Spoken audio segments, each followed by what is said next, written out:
Selamat datang di channel kami, tempat Anda menemukan kisah-kisah misteri yang menakjubkan, penuh keajaiban, dan penuh makna.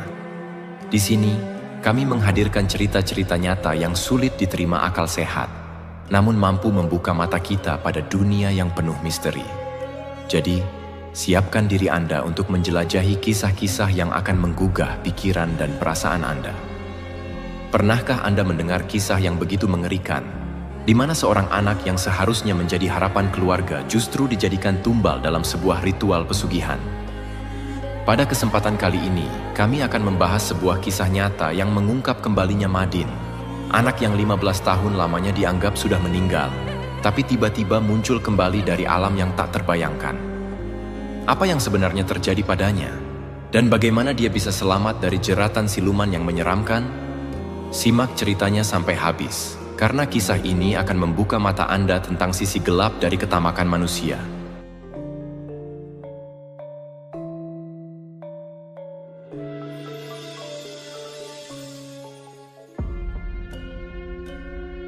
Pada kesempatan kali ini, kami akan menghadirkan sebuah kisah nyata yang membahas kembalinya tumbal pesugihan. Sungguh ironis jika seorang anak yang merupakan permata hati dan tumpuan masa depan kedua orang tuanya harus diserahkan kepada iblis durjana. Semua dilakukan hanya demi ketamakan akan harta dunia. Anak yang seharusnya dijaga dan dibesarkan justru dipersembahkan kepada makhluk seperti iblis laknat. Berbicara mengenai fenomena pesugihan, ingatan kita tak lepas dari masalah nyawa dan tumbal. Jika ingin kaya mendadak, konon kita harus menukar secara timbal balik dengan setan yang dipuja itu. Setan memberi kita harta, dan kita pun harus memberikan sesuatu menurut keinginan si setan tersebut. Biasanya, inilah yang kemudian disebut sebagai tumbal. Tumbal itu biasanya berupa barang ataupun nyawa. Semuanya tergantung permintaan si iblis. Bahkan tak menutup kemungkinan nyawa si pelaku. Berikut beberapa nyawa keluarganya sekaligus. Memang mengerikan, tetapi demikianlah disinyalir banyak orang yang nekat melakukan kesesatan ini.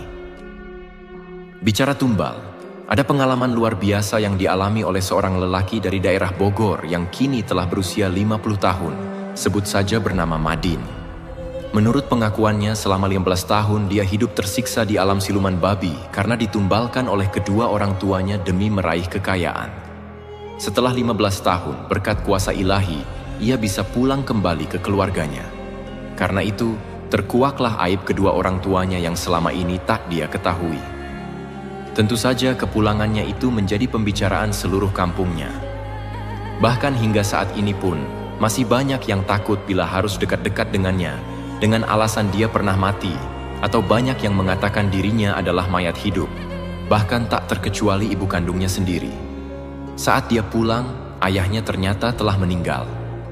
Ibu kandungnya itu sangat syok menerima kedatangan Madin yang baginya telah meninggal dunia. Menurut penuturan Madin, kisahnya yang tragis itu dimulai ketika dia masih berusia 15 tahun. Seperti biasa, setiap hari dia menggembalakan 4 ekor kambingnya di tepi hutan karet yang berbatasan langsung dengan sungai Cisadane, tak jauh dari kampungnya. Hal ini memang sudah menjadi pekerjaannya sehari-hari, mengingat orang tuanya sudah tak mampu menyekolahkannya lagi setamat SD karena kemiskinan keluarganya. Hanya 4 ekor kambing inilah satu-satunya yang dimiliki keluarga Madin. Ayahnya hanyalah seorang buruh serabutan yang harus menghidupi ibu serta 4 adiknya yang lain, termasuk dirinya. Hari itu, ketika matahari sudah mulai menuju peraduannya di ujung barat, angin sepoi yang datang dari lembah Cisadane hampir saja memejamkan mata Madin yang sedari tadi duduk di bawah sebatang pohon karet sambil mengawasi kambingnya dari jauh. Namun, rasa kantuknya dikejutkan oleh suara delman. Seseorang tiba-tiba saja telah berdiri tegak di sampingnya. Orang tersebut, dalam bahasa Sunda, mengenalkan dirinya dengan nama Pak Saman. Lelaki berpakaian ala pendekar ini membawa pesan yakni agar Madin bersedia ikut dengannya ke rumahnya atas perintah bapaknya sendiri. "Bapakmu sudah menunggumu di sana. Ia ada di rumah kami," ujar lelaki berkulit gelap tersebut. Seperti dihipnotis, Madin menurut saja. Bahkan dia lupa dengan kambing-kambingnya. Ketika tiba di tempat yang dituju, ternyata rumah orang tersebut sungguh sangat besar, seperti layaknya sebuah istana kecil. Namun begitu tiba di sana, Madin tak melihat ayahnya. "Oh, ternyata bapakmu sudah pulang, Nak. Katanya kamu disuruh menunggu di sini sampai bapakmu menjemput," kata lelaki itu sekembalinya dari sebuah ruangan. Madin bingung, dia mulai curiga. Karena bingung, dia mulai kasakusuk bertanya pada orang-orang yang bekerja di rumah itu, yang jumlahnya sangat banyak. Ya, sebuah rumah dengan puluhan bahkan ratusan pembantu adalah sesuatu yang sangat aneh. Tapi tetap tak ada jawaban, sebab orang-orang itu semuanya seperti bisu. Tiap kali ditanya, mereka hanya menggeleng dan memandang dengan hampa. Bahkan Madin melihat mereka hanya bekerja dan bekerja. Sehari, 2 hari, Madin dibiarkan tak mengerjakan apapun seperti orang-orang itu. Namun, menginjak seminggu, dia dikejutkan oleh suara yang menggelegar yang menghardiknya agar bekerja seperti yang lain. "Kamu di sini disuruh bekerja oleh bapakmu, bukan duduk santai dan melamun terus," bentak orang itu sembari menendang bokong Madin dengan kerasnya. Rasa sakit luar biasa akibat tendangan itu membuatnya sangat takut. Sedangkan orang yang beberapa waktu lalu menjemputnya, tak lagi menampakkan batang hidungnya. Akhirnya, lambat laun Madin mulai merasa bahwa dia telah ditipu orang yang mengaku bernama Pak Saman itu. Karena ketakutan yang teramat sangat, dengan berat hati dan cucuran air mata, Madin terpaksa bekerja keras di tempat itu seolah tanpa henti. Dikatakan tanpa henti sebab seolah tempat itu tak ada pergantian hari, siang maupun malam. Hari-hari kelam itu dia lewati dengan cucuran keringat. Ia berhenti semua bekerja, termasuk Madin di dalamnya, baru berhenti tatkala tiba saatnya makan. Malangnya, makan saja dijatah 2 kali sehari, pagi dan beberapa jam kemudian, entahlah siang atau sore, kami tak bisa membedakannya saat itu. Ketika ditanya apa saja yang dikerjakannya di tempat itu, Madin menjawab kerja apa saja, mulai dari membangun rumah, mencuci, dan masih banyak lagi termasuk membersihkan kandang babi. Banyak babi berkeliaran di tempat itu. Mereka seolah menjadi tuan bagi kami, kenangnya lagi. Kira-kira sebulan kemudian, Madin baru melihat jika di ruangan lain atau tempat lain ada pemandangan memilukan. Banyak anak-anak kecil, baik laki-laki maupun perempuan, sambil menangis mereka bekerja mengepel lantai. Bahkan anak-anak itu dibiarkan saling cakar-mencakar satu dengan yang lainnya sampai berdarah-darah. Mereka, anak-anak yang masih kecil itu, mengerjakan pekerjaan yang seharusnya dikerjakan oleh orang dewasa. Semoga Allah melaknati iblis terkutuk itu. Ingat Madin dengan mimik menegang menahan amarah akan kenangan yang sangat pahit dan menegangkan itu. Madin saat itu terus bekerja dan bekerja bersama puluhan orang lainnya dari segala umur. Tempat itu benar-benar seperti neraka bagi orang-orang yang belum tentu mengerti mengapa mereka bisa berada di sana. Mereka bekerja untuk siapa dan apa salah mereka sebenarnya. Berminggu, berbulan, dan hampir 6 bulan Madin bersama orang-orang malang itu terus bekerja. Sekalipun tak pernah mendapatkan makan enak, apalagi digaji.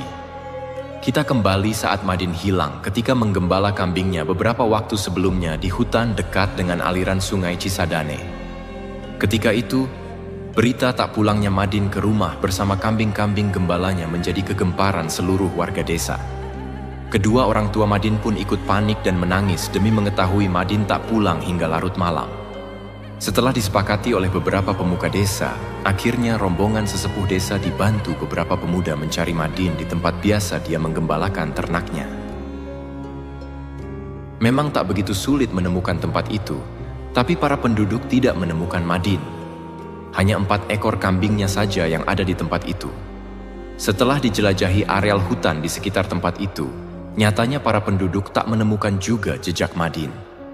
Akhirnya mereka pulang dengan hanya membawa 4 ekor kambing saja. Sesampai di rumah, kedua orang tua Madin hanya mampu menangis dan tak bisa berbuat apa-apa. Namun belakangan diketahui kalau Madin sesungguhnya anak angkat kedua orang tua itu. Dulu mereka tak punya anak sehingga Madin diangkat sebagai anak. Setelah mengangkat Madin sebagai anak, barulah ibu Madin mengandung ketiga anaknya yang lain. Baru keesokan harinya, seorang penderes getah karet mengabarkan penemuan seorang mayat di semak-semak di tengah hutan dengan penuh luka.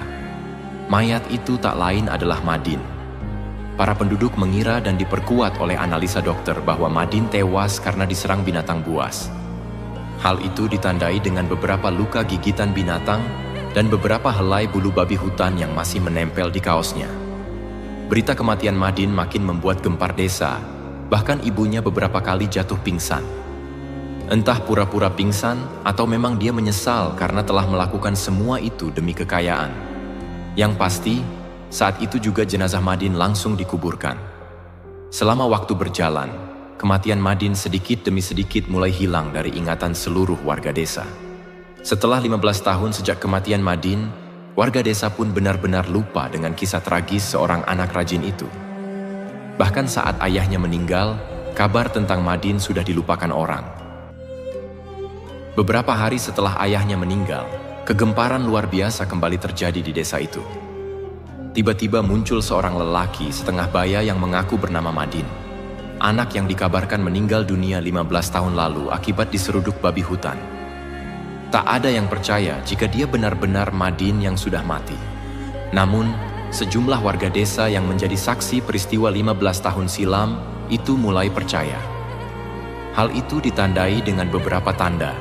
Di antaranya kaos yang dipakai Madin ketika hilang dulu, walaupun sudah hampir hancur dan terasa kesempitan. Begitu juga celananya, walau sudah compang-camping, namun masih dikenakan oleh Madin. Akhirnya, sebagian penduduk percaya jika itu benar-benar Madin. Acara selamatan pun digelar, dan dari sinilah awal kisah ini meluncur dari mulut Madin sendiri. Walau begitu, tak sedikit pula orang yang takut berdekatan dengan Madin, yang dibilang mayat hidup. Mengapa hal itu bisa terjadi? Dan siapakah yang mati itu? Saat Madin masih berada di alam siluman babi, yang menurutnya hanya 6 bulan itu, padahal yang sesungguhnya sudah selama 15 tahun, tiba-tiba ada kegaduhan di istana babi. Rumah besar di istana itu tiba-tiba bergetar hebat seperti gempa. Orang-orang berlarian menyelamatkan diri, termasuk Madin. Dalam pelariannya di antara guncangan tanah, telinganya mendengar sebuah lagu yang pernah didengarnya walau dia sudah sangat lupa. Ketika dia mendengarkan dengan seksama, makin baru ingat jika lagu itu ternyata suara azan, pertanda ajakan sholat. Dalam kepanikannya, ia mengikuti suara dan menirukan azan itu dengan linangan air mata. Bumi makin bergoncang hebat, tanah di sekelilingnya seperti beterbangan ditiup topan. Tiba-tiba terdengar gemuruh seperti topan menerjang yang meluluh lantakkan tempat itu hingga Madin jatuh dalam kegelapan. Di saat kesadarannya kembali, ia sudah berada di tengah hutan, dan tak jauh darinya, ia menemui orang tua bersorban yang ternyata orang inilah yang mengumandangkan azan.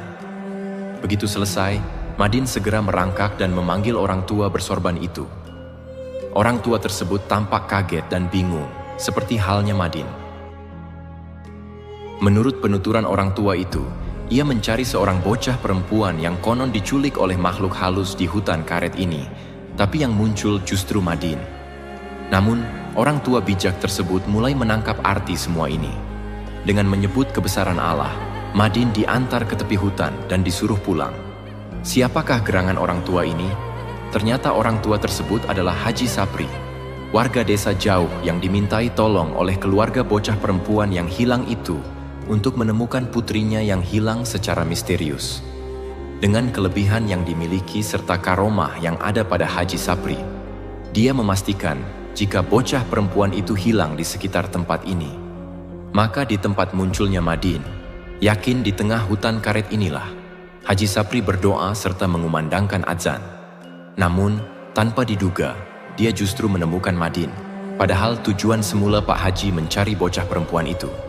Ini adalah sebuah mukjizat Allah bagi umatnya yang beriman, dan Haji Sapri adalah salah satu umatnya yang diberi karomah. Cetus Madin mengenang Haji Sapri yang telah meninggal beberapa waktu silam. Bukan itu saja, belakangan ternyata atas kuasa Allah pula bocah itu pun diketemukan lewat Haji Sapri. Bocah itu ternyata dibawa makhluk halus di tepi hutan dekat dengan jalan raya, tepatnya di dekat pohon tembesi. Dan Madin pun baru mengetahui jika kematiannya adalah karena ditumbalkan oleh orang yang silau akan dunia. Ternyata orang tua angkatnya memuja siluman babi demi kekayaan. Setelah mendengar kisah yang penuh dengan misteri dan ketegangan ini, ada satu hal yang bisa kita renungkan. Betapa berharganya nyawa dan betapa besarnya kuasa Tuhan. Madin adalah bukti nyata bahwa sebesar apapun tipu daya manusia atau siluman, keadilan ilahi tetap akan menang. Kisahnya mengingatkan kita untuk tidak tergoda oleh keserakahan yang dapat menjerumuskan kita ke dalam jalan yang salah. Tidak ada harta yang sebanding dengan nyawa, apalagi dengan iman kita. Semoga cerita ini menjadi pelajaran bagi kita semua untuk selalu menjaga keimanan dan menjauhi segala bentuk kesyirikan. Terima kasih telah menyaksikan, dan ingatlah, jangan pernah tukar iman Anda demi harta dunia.